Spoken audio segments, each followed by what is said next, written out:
Hello, my name is Mrs. Kautz, and I am your child's eighth grade pre-algebra teacher.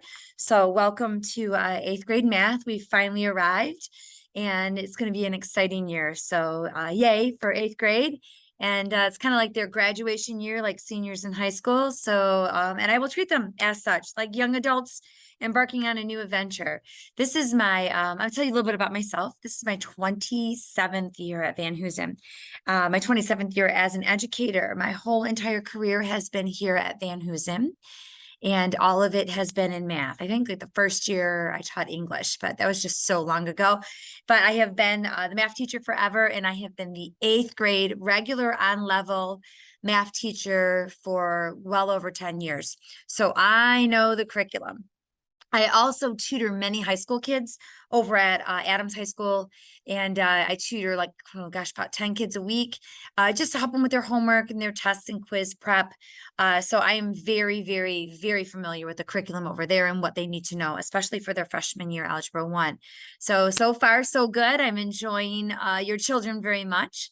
And it is fun to have this year be an absolute normal start to school, if we can even use that word anymore. And we're embarking on a great adventure. So I'll tell you a little bit about myself as well, besides how long I've been teaching. I grew up, born and raised in Ferndale, Michigan, 8 Mile and Woodward, and eventually out class in 1988. So sometimes I play music in my class, and when I get to pick, it's going to be 80s rock. So, and they know it. I don't know if they know who the bands are, but they know the tunes. So they're hearing it somewhere, maybe at home. So super fun. And I've eventually got married and to someone I went to high school with, Devin. And we have 3 lovely, lovely daughters. And we moved out eventually, in the progression of moving, we landed in Alma, Michigan.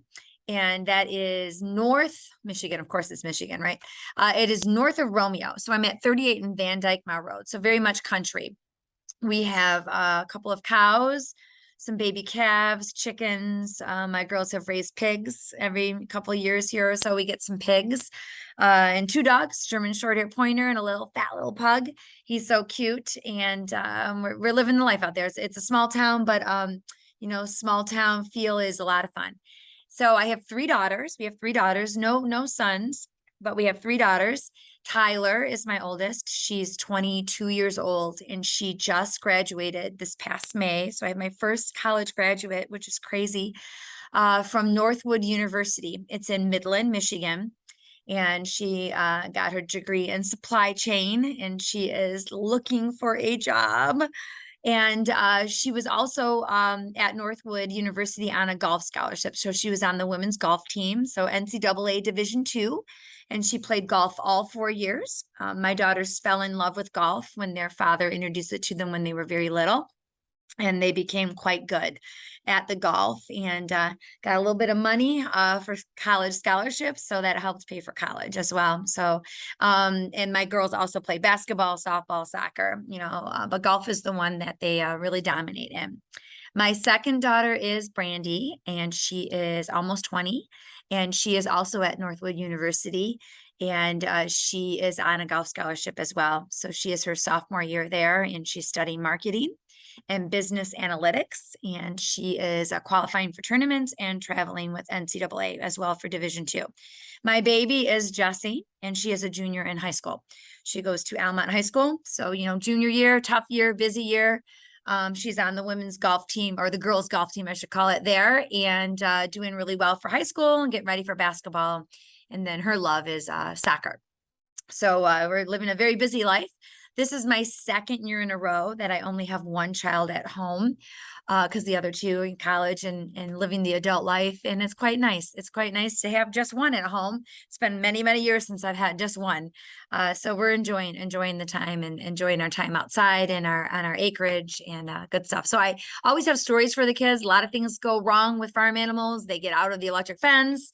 Somebody's escaping, so I always tell the kids the stories, and they get such a kick out of it. So I will get to know your children very well, because that is just what I do. I am nosy. I do not sit at my desk. I sit with them. I talk with them. I ask them their opinion. We always start the first 5, 6, 7 minutes of class, literally 5, 6 minutes. We chit chat what they did. They have a lot to share. And this allows them to get to know each other, and just listening what other kids have to say. So it is a very calm, cool, and relaxed environment in my classroom. I'll let you guys know a little bit about how I run things academically. You will notice maybe that they did not receive a math book. I'm trying to look at the camera. It's so weird for me to do this sometimes. They did not receive the math book. I've been doing this for so long, and our math book has been around for many, many years. So what I have done, and many math teachers have done, is we have pulled out of the book all of the great content that we love, and have created our own worksheets and our own notes from that. And I also add extras because I know exactly what your child needs to know for Algebra 1 for high school. So I give them lots of practice Algebra 1 problems. And then once I tell them, I'm like, oh, by the way, that was a high school problem that you guys just did. And they, their confidence just goes from here to here, especially the ones that don't love math, or they're not even necessarily love math. They have no confidence in themselves, and they feel like they're always going to do it wrong. And then they got that one right. What it does for their confidence is unreal. And we all know that having confidence in yourself is one of the most important things that you need to have, and self-love in middle school. So they will get that in my classroom. So I'm fully preparing them. I promise you, Scouts Honor, that when they get to the first semester of their freshman year of Algebra 1, they will be fully prepared. So no book. So we, everything that they have that they will get from me is from me, all of my worksheets. I also, graduated in 1988, born in 1970. So I guess I'm what you still call, and I won't let it go, kind of old school. What I like to do is I like to do old school notes. I don't do fill in the blank notes for math, and I never really have. So every single unit that we do, I will give it to them. Fully stapled, hole punched, all that. It's a long process to do. And this very first unit that we're going to do is solving algebraic equations. And it'll take us probably about a month to get through it, because this is the most important unit, not the hardest by no means, but the most important that they will need to survive high school, solving equations, moving things around, getting large equations, the brain process. Even for science class, they're going to need to solve equations. So this will help them. So then what we do is, when it's note-taking day, I'm just using someone's notes from last year, is they will write down what I write down, and we do the problems together, and I talk. I go slow. I'm a very neat writer. I do not go fast.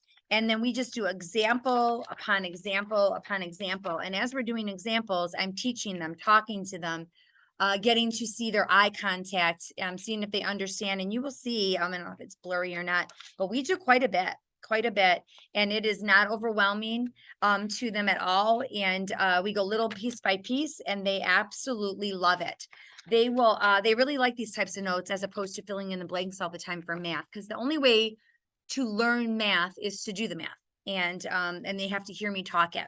I always make copies of my notes once I'm done with them, and any kid can have access to my notes. I post it in Google Classroom as well, because I do respect the fact that some kids, sometimes they like to just watch the problem as it's going, and they're having a conversation. We do a lot of talking in my class, and then sometimes they might fall a little behind in the notes, so they'll ask me for a copy of my notes to fill in what they missed. Absolutely wonderful. I grew up with a mother who was a doodler, and she liked to watch and doodle sometimes, and then she would fill in a little bit later. So I've been doing this 27 years. I'm pretty good at keeping your kids on track, and making sure that they understand what they're doing. Every single day in my class, every single day, they will have time to start their work in class. The reason I want them to do this is because they need the time with me. They need the time to decompress and get started on the problems, especially if it's a brand new lesson and something that they've really never tackled before. I need to work the room, and I love to have them work with partners and friends. I'm very good at monitoring, making sure work is going on, but social is important as well. And a lot of times when they work with their friends and they chit chat with their friends, they get more out of that than what they got with me at the lesson, because sometimes someone could be like, oh, I understood it. Let me help you with this problem. And then the other student totally gets it. They come up to me. I'm very approachable, and I approach them, and we work through the problems together. So if they don't finish during the time that I give them, then it's on their own, but at least they have that basic base to complete it at home if they need to, because I do know that some of them don't have anybody at home to help them with math. I respect that. And, math has changed over the course of many years. So I want them to be with me to get it started. Now I'm going to train them to use their time wisely, because they don't often get the gift of time in class, and 10 minutes in class is huge. Just like 10 minutes in the morning is a big deal, late or early. So I'm training them the whole year on how to use their time wisely, because when they get to high school, they don't get that gift of time all the time. And they need to be able to self-start and feel confident. So that is what else we work on this year. A huge thing in my class also, and it will be when they enter freshman year, so I'm very proud of this, is that we will have a math binder. I've been talking to them for the last 2 weeks that they need a 3-ring binder. It can't be just a sleeve to shove papers in, and it can't be a binder that they share with like history class or science. It has to be a math binder for Mrs. Kautz's math class, because we will fill it with notes for the whole year. So we're going to have like, oh gosh, probably about 7 or 8 of these packets by the end of the year. And if they keep the packets, they get a little prize at the end of the year. And then we put all their homework assignments in here, and then any checkpoints and quizzes that we do. And then when the binder fills up, probably about every marking period, we purge it out. They get points for the binder for having everything in it and being organized, about 30 to 35 points for the binder. We clean it out, keep our notes in it for the end of the year, and then we start fresh again. This is a gift to kids. This is the one thing that they can keep organized, especially if you have a child who's not so organized. Not judging them by their room. Sometimes their room's a mess, but their locker's very clean. I will help them become fantastic at the binder. And there will be a few that will struggle at keeping it together. But they're also in 8th grade, and they will grow. They will not only in height and size, they will grow with maturity. Just wait till after Christmas, you will see a change in their maturity. And they're just starting now. They're the leaders of the building, and our principal, assistant principal, they treat them as such. And we have a lot of perks, for the 8th grade, which they have deserved. So the binder is huge, and they will do a binder their freshman year. So when they start their freshman year, it'll be no big deal to them. They won't be stressed about it from Van Hoosen, because we do a binder with me, and I have a lot of the students in pre-algebra. So that is the deal. I run a tight ship. I am extremely fair. I like to think I'm funny. I think my students think I'm funny. I discipline with humor, never embarrassment. I'm pretty in tune to my kids. I do run a tight ship. We do have respect for others in my classroom, but we also have a lot of fun. I play games. We do tasks. I have corny words to help them remember things. Of course, I teach them the algebraic words with it, but I also have corny things to jog their memory. We'll be introduced to a playground and a new kid on the playground, and they'll be introduced to some twins, and it just helps them remember the math. And when they go to the high school, sometimes they say the names, and the math teacher goes, "Oh, you had Miss Kautz." So I take pride in my job, and I take pride that I am in charge of your child while they're in my math class, and they will spend more time here at school than they do with us, right? When we're at home, our own children. So while they're in my classroom, they have a safe place, a fun place, and a learning place. And I promise to all of you that they will come home to you and tell you what we did in math class. And that makes me very, very happy. And all I ask from them is that they come trying, that they give me some effort. They don't have to be 100% spectacular at the math, just that they try, and did they give it a good effort? And I will say that to them 100,000 times this year, that if they just show me some good stuff, then we can work from there, especially the students that their confidence is not spectacular in math.